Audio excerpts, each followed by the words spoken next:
والاطباق والكلام دوت هنقول مثلا 110. نقول مثلا الطبق بيكلفني 110 كيلو فراخ وكيلو رز، الفراخ اكتر طبعا، كيلو وربع كيلو 200 جرام على حسب الميزان.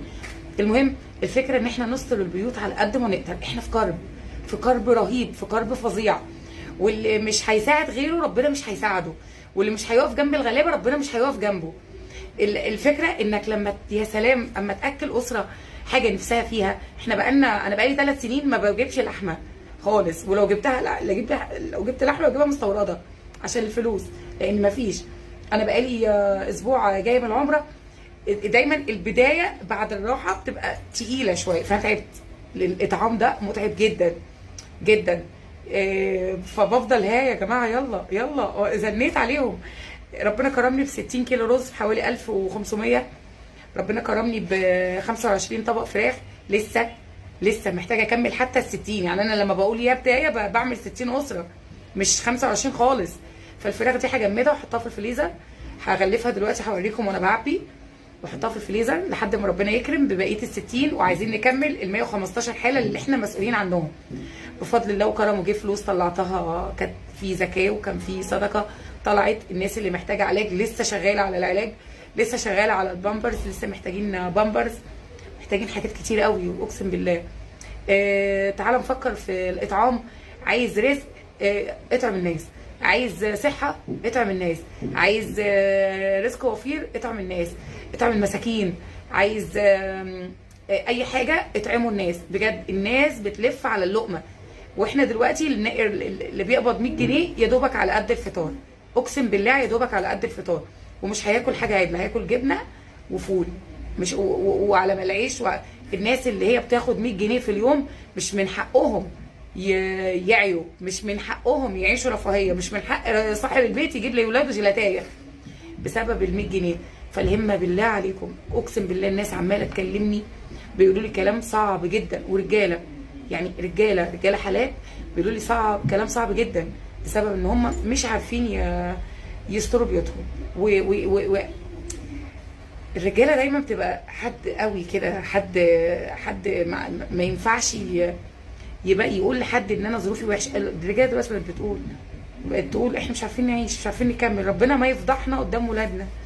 فالهمه بالله عليكم، اللي حابب يشارك فكره الاطعام، ستر البيوت، اللي عنده اطعام وعايز يطلعه واجيب له الحالات مفيش مشكله، اللي عايز يتواصل مع الحالات مفيش مشكله. بس طبعا اكون عارفه الناس، يعني الناس انا ما بسلمش حد لحد لما اكون عارفه الناس كويس جدا، حد من اصحابي يعني.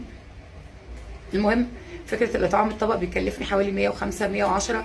لو فراخ ومكرونه بتكلفني 90 جنيه، تبقى اقل شويه وبتوفر معايا. بس الناس بتحب الرز فبجيب رز اكتر. انا جايبه 60 كيلو رز، اغلف بس عشان ما نضيعش الوقت. المهم احباب الله، عارف يعني ايه تبقى حبيب الله؟ يعني تبقى بتساعد اللي حواليك، انت كده حبيب ربنا سبحانه وتعالى. ده احنا بنفرح لما حد مثلا مهم نقول عليه يا ده حبيبي، ده انسان جميل، ده انسان كذا. فتخيل ان ربنا سبحانه وتعالى يحبك. اما ربنا يحبك فتخيل ان ربنا يقول ده عبدي اللي انا بحبه، ده عبدي اللي معشي نفسه، اللي سخر نفسه للي حواليه. وسبحان الله الشيخ وائل، يعني انا بجد قال لنا كلمتين حلوين قوي. قال لنا كلنا مجتهدين، بس كل واحد مجتهد في حته. في ناس مجتهده في صلاتها، في ناس مجتهده في الدعاء، في ناس مجتهده في الخير، في ناس مجتهده في مساعده المحتاجين في حاجات تانية يعني كده. فيلا بينا احنا في ازمه والله العظيم، وبلادنا في ازمه، وناسنا في ازمه بجد. واللي بيعيش لنفسه ما يستاهلش انه يعيش. والله انا اعرف ناس كبيره وناس مسؤوله وناس محترمه ورجال اعمال، واقسم بالله ما بيفكروا يساعدوا حد، اقسم بالله ما بيفكروش حتى التفكير، ما بيفكروش. بس انا مش عايزه حد يزعل مني والله.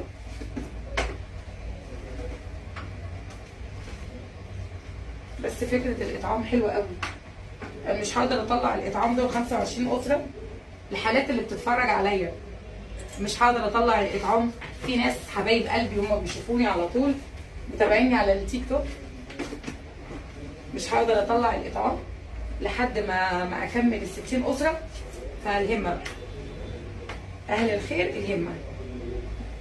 اللي حابب يتواصل معايا اهلا وسهلا، واللي حابب يتواصل مع الحالات اهلا وسهلا، واللي حابب يوصل بنفسه اهلا وسهلا.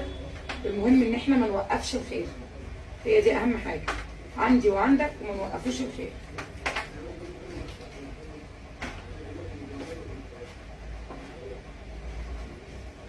اصحابي بقى ايه اللي مشاركين في الاطعام الحلو ده،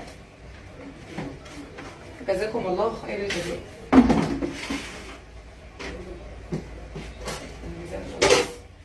ابتدي بقى ايه التغيير.